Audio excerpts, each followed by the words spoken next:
This could happen. Record high gas prices, and this morning we're live near Fairfax and Olympic, and gas is $6.99 per gallon for regular gas. That's right. That signage is correct. Gas is $7.19 and $7.29 for plus and premium. This is near Mid-City at Fairfax and Olympic. And today's AAA national average is $4 a gallon, and here in California the AAA average is $5.28.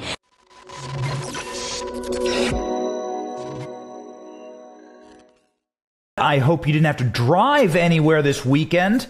My wife and I loaded up our 1-year-old in the car. I said, let's give you a mini baby moon. She is pregnant with Johnson baby number 2. And we said, let's go to the beach. Beach is about an hour away from us, the beach that we like to go to. So we hopped in the car and set out for our little adventure this weekend. We stopped at a filling station that is usually pretty reasonable. It's around the corner from where we live here in Florida, which is a pretty reasonable gas state. There are typically not extraordinarily high gas prices here. Taxes are very low in Florida. In fact, you pay no income tax in Florida, one of the major reasons to live here. I filled up this weekend for the first time above $4 a gallon in my adult life. Did you fill up your car this weekend? Chances are you did if you're an average American. Right now, America is seeing the highest gas prices nearly in recorded history. You have to go back to 2008 to find gas prices that are slightly higher on a national average. Right now, the national average gas price in America is about $4 a gallon. I filled up for above $4 a gallon. What is your gas price where you live? What price hits you in the pump and directly into your savings bank account and the value that you own, the value that you operate with? It is theft, what is happening right now to you and I. It is theft.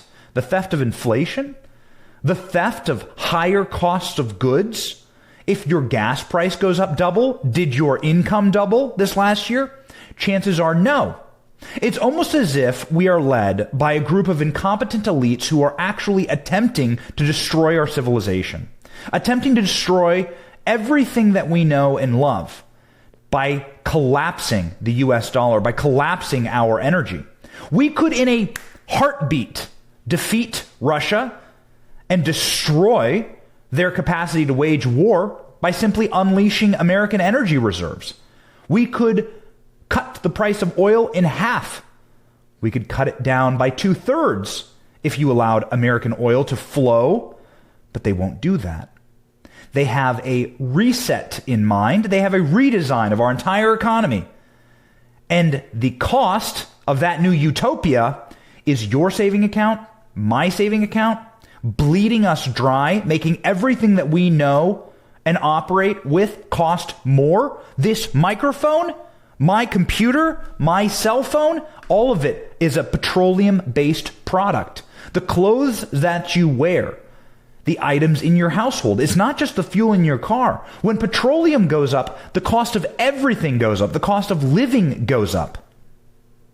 Ladies and gentlemen, the game that is being played right now with U.S. oil and with our energy reserves is a dangerous, dangerous game. That's why we are devoting the first segment of our show today to exactly how ridiculous and reckless our elites are being, or are they doing it on purpose? You have to start asking the questions, because Joe Biden, upon entering office, did 2 things. 1, cancel American energy independence, ban further exploration of oil on our lands, jacked up the price of gas for you. Don't let them lie to you and say that this is about Ukraine. It's not. The price of gas nearly doubled before anyone fired a shot in Ukraine. Now it's skyrocketing in part due to that. But ladies and gentlemen, this roller coaster had already left the station, and it was already rising exponentially. We'll prove that to you. And most importantly, causing everything else in your life to get more expensive. The groceries delivered to you via petroleum, gasoline. When you get on a plane, they need to use fuel. If you go to Disneyland, Disneyland needs to run on fuel. The energy and electricity that powers your house, everything is going to skyrocket. They are playing a terrifying game, and also by debanking Russia, they are making sure that the American petrodollar, which is what underpins all of our economy. The petrodollar means the currency that oil is traded in around the world. Right now, that's the American dollar due to the stability of the dollar and due to the amount of it in circulation. It makes it very easy to trade in U.S. dollars. When you start debanking entire countries, proving the instability of your currency and the ability to weaponize your currency against another nation, well, then people are just going to get off the dollar because nobody wants that to happen to them. In small part, this is exactly what happened to Canadian truckers. They debanked them. They made it impossible for them to get their money out of their bank accounts. Well, that's not a sensible way to run an economy. Think about that on a nationwide scale, not just a single party doing it through an emergency act to truckers, but nations doing it to other nations. What is that going to mean for the global economy? It means that you are going to get a collapse. You are going to get bifurcation, and you're going to get the American dollar unpinned as the petrodollar. That is what gives our currency its value, and it's what gives our nation its capacity to have power status that is unipolar in the world. It's an incredibly scary and dangerous game that's going on right now. We're going to explain exactly why this is happening, who is making it happening, where American energy comes from. We dug into the details here, and exactly what we could do to stop this if we had competent leadership. Right now, the sound you hear is a ka-ching, one more little quarter thrown into the jar that said Trump was right. Donald Trump in 2020 promised that Joe Biden would bring you $7 gas. And here, reading to you from the Daily Mail, gas spiked to $7 a gallon at one Los Angeles station on Sunday. Ka-ching! Ding-a-ling-a-ling-a-ling! That is the sound of a quarter going into the Trump was right jar. There we go. It's the first time the national average topped $4 a gallon since 2008. The average price of gasoline in LA County was $5.28 on Sunday. It's $4.20 down the corner from me. And that's just because of the taxes. California has extremely high gas taxes. This is up 9.7% in just 13 weeks from last month, and up 57% over the past year. Do not let them lie to you and tell you that the high gas prices are because of Ukraine. These gas prices have been skyrocketing since Joe Biden got into office and immediately signed a peace pact, Neville Chamberlain style, with America's enemies. The first thing Joe Biden did was kill our capacity to have energy dominance, for America to be an exporter of energy, where we were in the last administration. Every single cost and every single good that has skyrocketed in value, and as your dollars inflate, as your savings are crippled and lost, as you look at your bank account and recognize what a dollar buys you now, as you look at the real costs of your dollars being evaporated at the pump. My entire social feed is filled with people that are paying $100 plus for a tank of gas. $100 plus to fill up their vehicles, their sedans. It's all because of Joe Biden. Joe Biden not only canceled the pipeline that would have made us energy independent in this country, but he also gave Vladimir Putin precisely what he wanted in Nord Stream 2. He handed our geopolitical enemy, and somebody who's waging a bloody and horrific war against innocent civilians right now, his pipeline. And now the Biden administration is going hat in hand to some of the most evil regimes in the world, Iran and Venezuela, to try and get them to pump more gas. This would be looked at by historians as the most suicidal event potentially in a prevailing nation's history, a world dominant power's history. This will be seen as suicidal. America's incompetence and lack of resourcing their own energy, unleashing our own energy in this country, He has banned energy exploration, and he has banned pipelines. They are penalizing companies that invest in American energy. BlackRock is, for instance, a company that bans or penalizes companies that are investing in American energy development here. They will not invest in them. They will undercut them. It's like they want America to fail, and you're watching it happen in real time. You're watching yourself get poorer in real time. I couldn't believe it. $100 plus to fill up my car. Did you have the same experience? Let me know. Californians have high gas taxes and strict refining rules that require specific fuel formulas in the summer months. So where does gas come from in America? California is an extreme example. They have extreme laws that make gas extremely expensive in California. But let's check on where gas actually comes from in this country. According to data published by the U.S. Energy Information Administration, in November 2021, the U.S. imported 254 million barrels of oil, and it consumes 17 million barrels a day. Russia consumes 3 million barrels a day by comparison. So it's like 6, 7x what Russia consumes, our nation.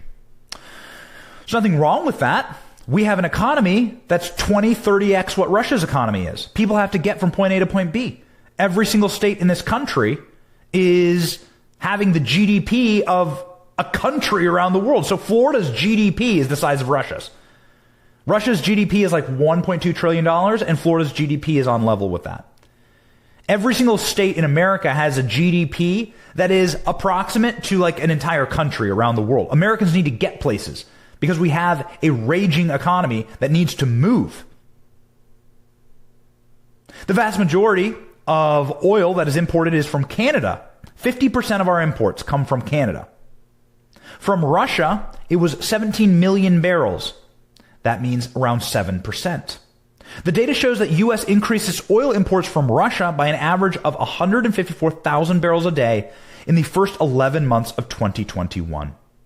U.S. oil imports from Russia are crude oil and refined products such as gasoline and kerosene. Last June, the U.S. imported 800,000 barrels per day of crude oil and refined petroleum products from Russia. 800,000 barrels per day. This is a controversial statement. I said it on Twitter. I said it on my social media accounts, and I'll say it again. Your elites and your incompetent leaders are forcing you to fund Russia's attack on civilians, women, children, bombing of apartment buildings. The horrors that you watch in Russia, you will have to swallow, knowing as an American, and this is chilling to the bone. You funded it. You paid for it. You purchased those bombs. You purchased those tanks. You funded the gasoline going into those personnel carriers as they go across the border. The bullets and the fighters and the helicopters and the cluster bombs that drop are partially funded by you and me. Not because we wanted it, not because we asked for it, certainly not because we approve of it, but because our imbecilic, suicidal ruling class decided that instead of unleashing American energy and not funding the world's most evil people, we would buy 800,000 barrels a day from Russia. Therefore, filling Putin's coffers and giving him the amount of money that he needs to start behaving badly on the world stage. When Russia is rich, when oil prices are high, Russia invades. History has taught us this. In 2008, they invaded Georgia and gobbled up land. Oil prices were at a national extreme high, above $4 a gallon. Putin invades. Putin grabbed Crimea when oil prices were once again skyrocketing under Barack Obama. Putin invades. Oil prices are skyrocketing now. Putin has enough cash. He invades. Thanks to you, King Dollar, the American dollar, Vladimir Putin is now given the capacity to march around the world, buy weapons, and use them against innocent civilians. We believe that it is evil. We believe that it is a tough battle because we do not like the Russian oligarchs. We do not like the American elites. They're both utterly incompetent, murderous, and suicidal. The global elites have their own sick agenda, and the Russian oligarchs have their own sick agenda, and people get hurt in the middle. And Americans should not fund it. Our ruling class is making us fund, forcing us to fund Russia's war with Ukraine. Don't think about it too much before you go to bed. You won't be able to sleep. It's bad. The increase resulted from Russia edging out Mexico to become the second largest foreign oil importer into the U.S. in 2021. With tensions in Russia, the U.S. risks cutting off 7% of its current imports. Under President Trump, the U.S. focused on producing more oil and gas and wanted to end reliance on foreign energy. In an act since the first time since 1949, the U.S. exported more than it imported. 635,000 barrels per day the U.S. exported under Donald Trump. Not since the 1940s has the U.S. exported oil, and now we were exporting oil under Trump. Biden sought to do the opposite upon taking office and actually encouraged production overseas in Russia and Middle Eastern countries, which set us up to be more reliant than them compared to America under Trump. Why is this? Well, because of a fetishization of a teenage Swiss girl who yelled and cried at us at the United Nations and basing our economic policy on Greta Thunberg and not on sound reality, not on the laws of nature. The laws of nature says this: might makes right. Have you ever watched a documentary? Have you ever seen like a nature documentary? David Attenborough narrating something on Netflix, right? Talking about the lion in the Serengeti. The lion. Lion in the Serengeti. Look at the majestic lion. It attacks. It pounces where it wishes. Nothing can challenge it. The reason the lion is able to assert itself, to eat what it wants, to have what it wants, to create the territory it wants, is that the lion is the dominant animal in the hierarchy. The lion is powerful. Nothing can defeat the lion. The lion can hurt you. That is how the laws of nature work. That is what you must be as a country. You must be scary. You must be powerful. You must not be able to be hurt. And that is how you create dominance. That's how you protect what you love. Be like the lion. Be like the great white shark. The great white shark doesn't give a flip about where it's going or what it's doing. It will literally eat your boat. It will eat you. It will eat anything it wants. It will roll its eyes back into its head. You will see black, and it will chomp away. It is a dominant alpha. The great white shark eats and does what it wishes inside of its own territory because it is dominant. It is powerful. It is scary, and it can provide for itself. Same laws of nature apply to you as an individual on your personal life, and same laws of nature apply to countries. When America gives up its dominance, gives up its capacity to provide for itself, its strength and energy, it collapses. It is able to be pushed around by other nations. Joe Biden instantly followed the advice of a Swedish teenager and made America energy dependent. He was handed on a silver platter American energy dominance, and he chose to make America dependent in what will be seen as absolutely the most foolish jackassery of our time. It cannot be said enough. How did it happen? Well, we go back to a Forbes article in August of 2021. In Forbes, the writer, hold on, what's his name? Thomas Duesenberg, who is a manufacturing and economics researcher at the Hudson Institute. Thomas Duesenberg outlines precisely how the Biden administration will be collapsing American energy, the American dollar, American independence, and American power on the world stage. He called it this August, almost 1 year ago. Well, half a year ago. The article is titled, Biden's Plan to Outsource the U.S. Oil and Gas Industry. And he nails it. Listen to this prophetic word. It is not a revelation to discover that the Biden administration intends to phase out U.S. oil and gas industry, but it's astonishing to see how quickly it is moving to accomplish this. While seeing production abroad, sending production abroad to producers like Russia and the Middle Eastern nations, whose commitment to reduce greenhouse gases is at best questionable, on August 11th, 2021, the Biden administration implored OPEC and fellow traveler Russia to increase their production as demand in fast recovering economies take up the shortfalls caused by the pandemic. Polling data in the U.S. about inflation, caused in no small part by rising gasoline prices, undoubtedly is a prime mover behind the administration's request. Biden made a political calculation based on his negative poll numbers to outsource oil and gas production to countries like Russia in an attempt to lower prices in the short term and to increase our dependence on them in the long term. These are the same producers who just a few short months ago flooded a declining market in an effort to destroy the economics of the U.S. shale oil production.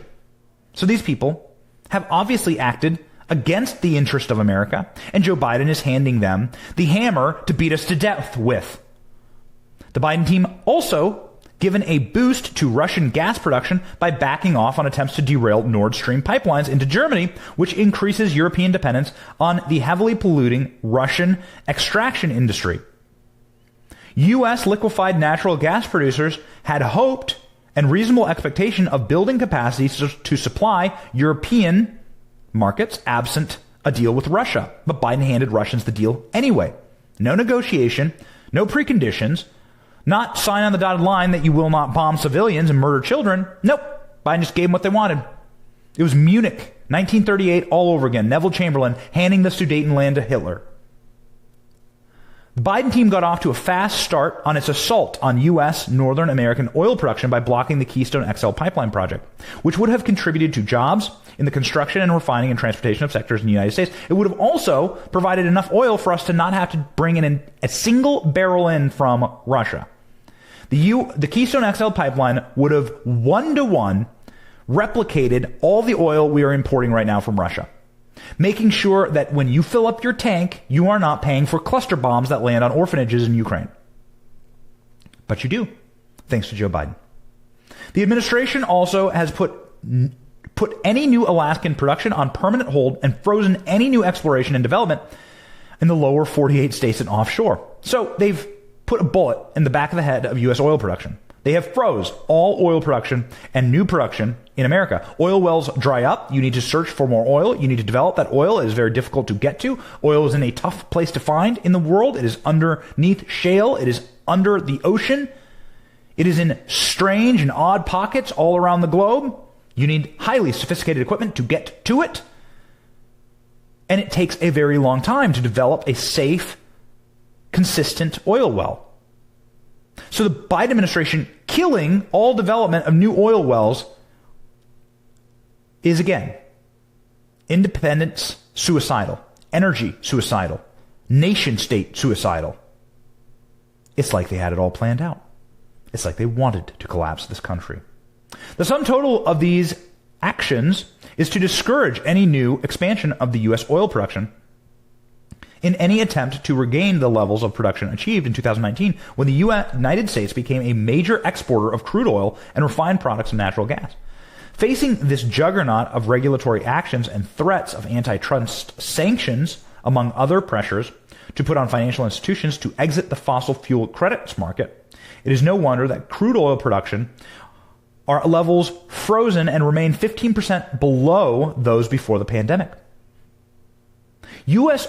imports of crude oil from OPEC countries have already nearly doubled from levels before the pandemic, and overall imports have reached the levels not seen since before the pandemic. This is why Joe Biden is begging right now, hat in hand, a beggar, a coward, walking into some of the most evil regimes in the world. Oil-producing regimes just so happen to also be some of the most corrupt and wicked regimes on planet Earth, whether it be Middle Eastern nations, Syria, Saudi Arabia, Qatar, or Iran, or South American nations like Venezuela, where people are eating zoo animals because they're starving because of the communism they live under. They really did. They went into the zoo and killed zoo animals in Caracas and ate them because they were starving. Sickening country. Now we have here from the New York Times that secretly and quietly the Biden administration is going to start begging Venezuela for oil. The U.S. officials traveled to Venezuela and Russia, a Russia ally, as the West isolates Putin. In a trip that is the highest level visit by an American official to Caracas in years, driven by a desire to separate Russia from its remaining Latin American allies, U.S. senior officials traveled to Venezuela on Saturday to meet with the government of President Nicolas Maduro, the murderer. According to people familiar with the matter, as Biden administration steps up efforts to separate Russia from its remaining international allies amid widening standoff with Ukraine. The trip is the highest level visit by a Washington official to Caracas, in Venezuela's capital, in years. The United States broke off diplomatic relationships with Maduro and closed its embassy in Caracas after the authoritarian leader committed election fraud. The Trump administration then tried to topple Maduro's government by sanctioning Venezuelan oil exports, says the country's senior officials, by recognizing opposition leader Juan Guaido as Venezuela's lawful president. Wow. Funny how history repeats itself. Mr. Maduro responded to the sanctions by seeking economic and diplomatic help from Russia, as well as from Iran and China. Russian energy companies and banks have been instrumental in allowing Venezuela to continue exporting oil, the country's biggest foreign source of currency. Despite sanctions, according to U.S. officials, Venezuelan officials, and businessmen. As the Russian economy craters, the U.S. is seizing an opportunity to advance this agenda among Latin American autocracies and might start seeing Mr. Putin as increasingly weak ally. Mr. Maduro appeared to be open to discussing oil deals with the United States. Here lies the oil of Venezuela, which is available for whoever wants to produce and buy it, be it an investor from Asia, Europe, or the United States, he said in a public speech Thursday. Venezuela is not the only evil regime that Joe Biden is asking for oil. Saudi Crown Prince has been begged by Biden to produce more oil, and he said, hey, I just don't care. That's right. OPEC sees absolutely no reason, of course, to produce further oil or to help the Biden regime. OPEC is going to stay exactly where it's at because right now oil is selling for $130 a barrel. These people are getting rich, and you are getting poor. The most evil people on planet Earth are getting rich. Our president is begging them for more oil, and you are getting nothing out of it. Last week, geopolitical pundits were struck after three Middle Eastern power brokers, among them one of the closest U.S. allies in the Gulf region, Saudi Arabia, which not too long ago rejected U.S. appeals to pump more oil, signed an Arab League statement that it did not condemn Russia and called for diplomacy and an avoidance of escalation and consideration of the humanitarian situation. We now know why. In a recent interview with The Atlantic, Saudi Crown Prince Mohammed bin Salman was asked some tough questions concerning the Biden administration's takeover of a harder line on his kingdom. In particular, the murder of and dismemberment of Saudi journalist and Washington Post columnist Jamal Khashoggi. So this was obviously a big deal, and the Biden administration went in hard after this murder. When asked about the deteriorating relationship with the Biden White House and whether he thinks Biden understands him, I simply do not care, the Crown Prince said, and explained that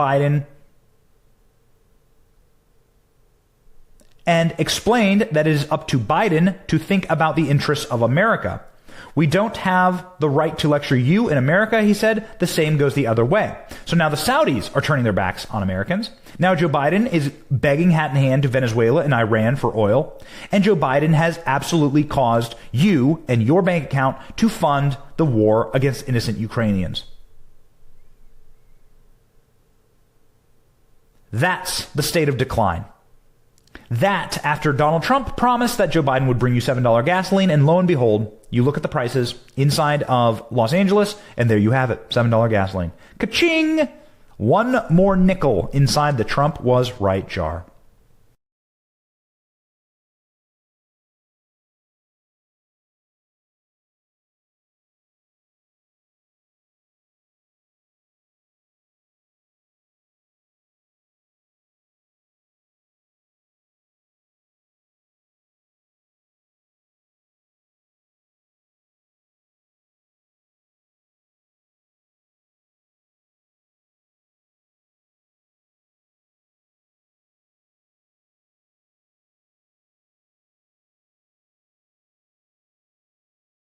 Thank you for watching. We are 100% independent news. Are you sick of being lied to? We certainly are. That's why we started this channel. But we can't do it without you. We can't keep going without your help. All we ask is that you click like and subscribe and share this video. It's free. And it keeps us going, it keeps us growing, and it keeps us getting the truth out there to break the rotted corporate media infrastructure that wants to lie to you every single day, wants to corrupt your narratives, your truth, your story, and your very society. So support us by clicking like, clicking subscribe, and thank you, Patriots.